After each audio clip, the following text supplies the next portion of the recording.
There are only 2 legislative days before Kentucky's veto period begins. More than 1,000 bills were filed this session, but as of Friday afternoon, only 5 bills have made it through the process to become law. 3 signed by the governor and 2 overridden after the governor's veto. A handful more have made it through both chambers and are waiting on legislative action, and dozens more will be considered this week for concurrence. Generally, bills the Republican supermajority believe could be vetoed will have to be passed this week in order for those lawmakers to have any chance at overriding those vetoes, a process which has become routine in recent years.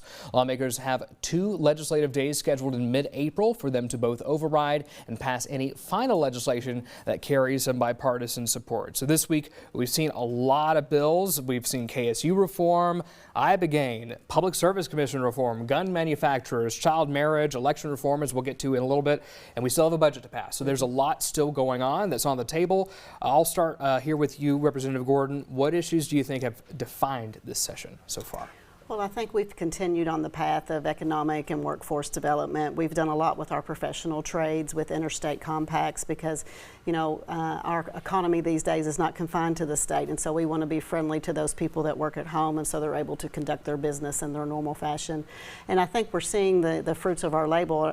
I would like to highlight my district in particular. Richmond, Berea, and Madison County was recently recognized as being in a top 5 micropolitan area for our significant growth. So I think all the credit is to our local leaders, but I think the policies that the General Assembly is putting forward is allowing them to take hold and really make great strides for our whole state. Representative Hancock, same question to you. What do you think has really defined the session so far? Affordability. You know, I think that all of our platform and all of our bills that we have filed have been based around affordability, and we haven't done much. Much hasn't moved on that front. We need, you know, people need to be able to afford their groceries. They need to be able to afford their health care. We need affordable housing. Those issues haven't been addressed near to the point that I would like them to be addressed. I'm really hoping those kick into gear next week. There are over 100 shell bills filed. How likely are we to see some late session surprises or some bills that maybe some folks are assuming dead right now suddenly come back to life? Is there any murmurings around that right now? Well, I think that's always the case. I mean, I think that there's negotiations behind the scenes that I'm not privy to that go on that I think we'll definitely see some surprises, some things that are tacked onto each other. Hopefully we can get some things that, again, address the affordability issue.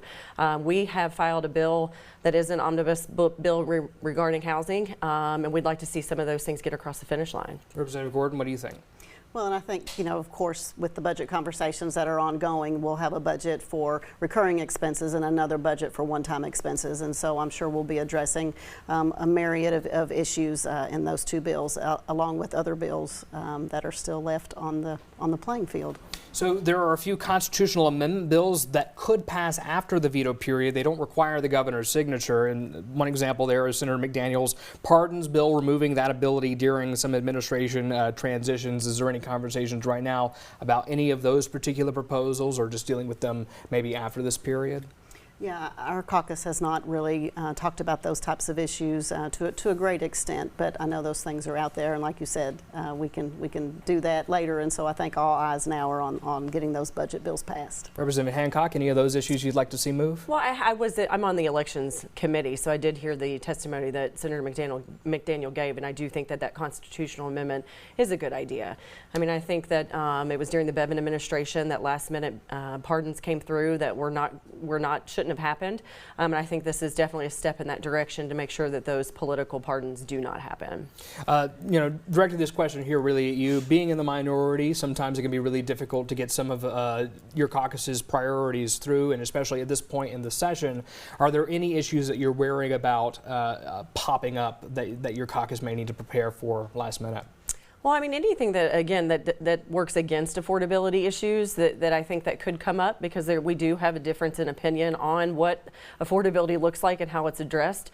You know, we look at, instead of saying spending, we look at investing in our Kentucky families. So we do think that there will be things that will pop up that will be something that we'll try to either make better. You know, that's kind of the game, is if there's things that we don't agree on, trying to find that middle ground where everybody is happy at the end of the day for Kentucky families. Given where we're at right now in the session, with only so many days left, if there's a bill that's not had, you know, X amount of readings, it's generally considered dead at this point. Question for y'all: what do you think has been left on the table this session that you think should get revisited or may get revisited perhaps next year? I just think it's really too broad to tell. There's been actually over 1,300 bills filed, and so many of those, even though they haven't had all of the readings, they're still very much in play. And so I can't speak to one issue in particular, but I'm sure that there will be lots of action on the final 2 days. Representative Hancock, you mentioned a lot around affordability. Any others you think maybe should? You know, the Medicaid issues that we need to address. I think that those are going to be ongoing conversations. I think that what was passed in the budget this year is definitely something we're going to be revisiting over and over again, because it's just an ongoing process. But we just hope that the things that are really affecting Kentucky families actually make it through, and if those don't, we will definitely pick them up in the future. Alrighty, y'all.